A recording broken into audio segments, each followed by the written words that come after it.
It did not begin with a lawsuit, lawyers, or a courtroom. Like most conflicts involving a homeowners association, it began quietly, in a way that felt administrative rather than dangerous. It started with letters that looked routine and deliberately calm in tone. The first letter referenced community standards, mentioned a minor violation, and included a relatively small fine that, according to the wording, could be resolved quickly if I cooperated. There was no accusation of serious wrongdoing, no urgency, and no mention of legal consequences. The message was simple and carefully designed to avoid resistance. Comply, and the problem would disappear. I disagreed with the violation from the beginning, but I did not ignore the letter. I responded calmly and in writing. I asked which specific rule I had violated, how the fine had been calculated, and what evidence supported the claim. I assumed this was a misunderstanding that could be cleared up through basic communication. The response I received was short, vague, and final. It stated that the board had reviewed the matter and that the decision stood. There was no explanation, no reference to my questions, and no documentation attached. That exact sentence appeared again in later correspondence, almost word for word, as if it had been copied and pasted without review. At first, the letters arrived weeks apart. Then they began arriving more frequently. Sometimes two would appear in the same week. The language shifted slowly. What started as a notice became a warning. What had been framed as a request turned into a demand. New charges appeared that had never been mentioned before. Late fees were added. Administrative penalties were included. The total amount increased without a clear explanation of how or why. Each envelope looked more serious than the last, with bold headings, stricter deadlines, and language that referenced enforcement, collection, and escalating consequences. That was the moment I realized the HOA was no longer trying to resolve a disagreement. They were applying pressure. Most homeowners never notice the exact moment when procedure turns into intimidation. They simply feel it. The growing sense that asking questions is pointless, that resistance will only make things worse, and that paying, even if it feels unfair, is safer than pushing back. That assumption is exactly what HOAs rely on to maintain control without having to justify their actions. I requested a formal hearing, following the process outlined in the HOA's own governing documents. I submitted the request in writing and cited the relevant sections of the bylaws.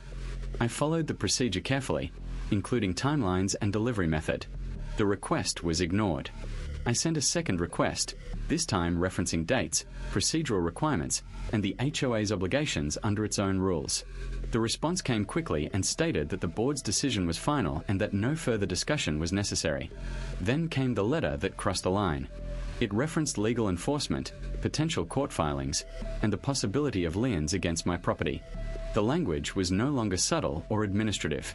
It was no longer about compliance or community standards. It was about fear. That was the moment I stopped negotiating and started preparing. I gathered every piece of paper connected to the dispute, every letter, every notice, every email. I printed them all and laid them out in chronological order. When documents are arranged that way, patterns become obvious. I could see exactly when the tone changed, when procedures were skipped, and when pressure replaced process. I then printed the HOA's governing documents, including the CC and RS, the bylaws, and the enforcement and dispute resolution procedures. I did not read them casually. I read them the way someone reads evidence, line by line, with attention to what was required rather than what was implied. That was when the full picture began to emerge. The HOA had clear rules regarding notice periods, deadlines, escalation steps, and hearings. These rules were not optional. They were mandatory, and they existed to protect both the association and the homeowner. And the HOA had violated them repeatedly. Some violations had been issued without proper notice. Some fines had been applied before deadlines expired. Required hearings had never been scheduled. Required approvals were missing from the record. Individually, each procedural failure looked small. Together, they pointed to a pattern of bypassing process in favor of pressure. By the time the HOA formally moved toward legal action, the situation had already changed for me. I was no longer reacting. I was preparing. I knew the dispute was no longer about the original violation. It was about whether the HOA could justify its actions when forced to follow its own rules. By the time the HOA formally moved toward court, I had already shifted how I was thinking about the situation. This was no longer about a single violation or a disputed fee. It was about process, documentation, and whether the HOA could defend its actions when forced to operate within its own rules rather than behind vague authority.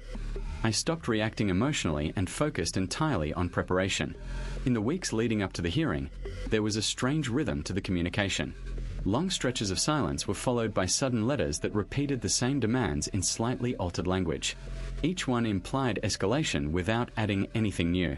This pattern was not accidental. Repetition creates pressure. Pressure creates compliance. I documented every message and kept my responses minimal, factual, and written, knowing that anything said casually could later be misrepresented. The court date arrived without ceremony. There was no sense of drama, no packed room, no raised voices. Just a small courtroom, a judge, a clerk, and two sides with stacks of paper. The HOA's attorney appeared confident, relaxed, and clearly familiar with the setting. This was routine for him. For me, it was not, but that no longer mattered. Preparation mattered more than familiarity. The HOA presented its case first. The argument focused on authority and consistency. The attorney spoke about the importance of community standards, about the board's responsibility to enforce rules uniformly, and about the need to prevent individual homeowners from undermining those standards. The language was polished and general. It sounded convincing if taken at face value.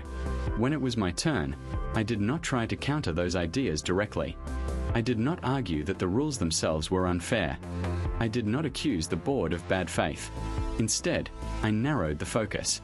I explained that enforcement authority existed only if the procedures required to exercise that authority were followed.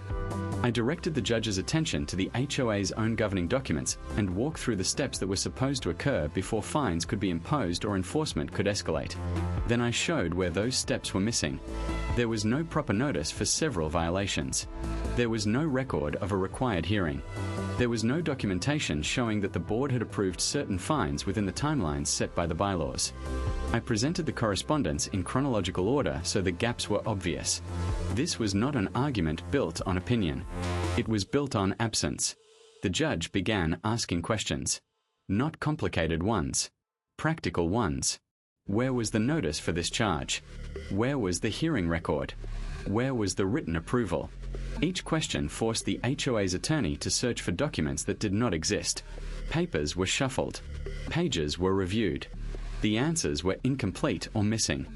At no point did the judge raise his voice or express frustration.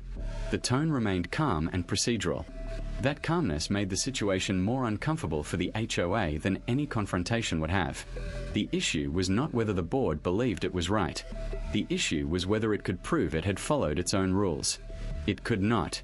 After a short pause, the judge made his decision. The fines were dismissed. The enforcement action was declared invalid due to procedural failures. The HOA was ordered to refund every amount I had paid under dispute. The ruling was clear, concise, and final. There was no lecture and no commentary beyond the decision itself. Walking out of the courtroom, I did not feel triumphant. I felt relieved. The constant pressure that had built over months disappeared almost instantly.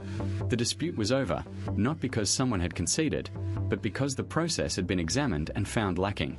In the weeks that followed, the change was noticeable. The letters stopped. Completely. There were no follow-ups, no revised demands, no new violations. Communication from the HOA became cautious and formal. Notices, when they appeared, followed proper timelines. Hearings were scheduled when required. Documentation was thorough. The confidence that once defined their correspondence was gone. What surprised me most was how this change extended beyond my own situation. Other homeowners noticed the difference as well. The board became slower to act and more careful about enforcement. Rules were still enforced, but they were enforced correctly. The unspoken assumption that no one would challenge the process had been broken. This experience taught me something fundamental about how HOAs operate. They rely heavily on silence and assumption. They assume homeowners will not read the documents. They assume people will not push back once legal language appears. They assume fear will do the work of enforcement for them. When those assumptions fail, the entire dynamic changes.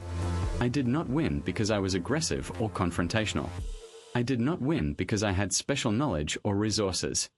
I won because I forced the HOA to slow down and operate within its own rules, in a setting where documentation mattered more than confidence. When they were required to show their work, they could not. The case was never really about a fine. It was about accountability. And once accountability was enforced, everything else followed.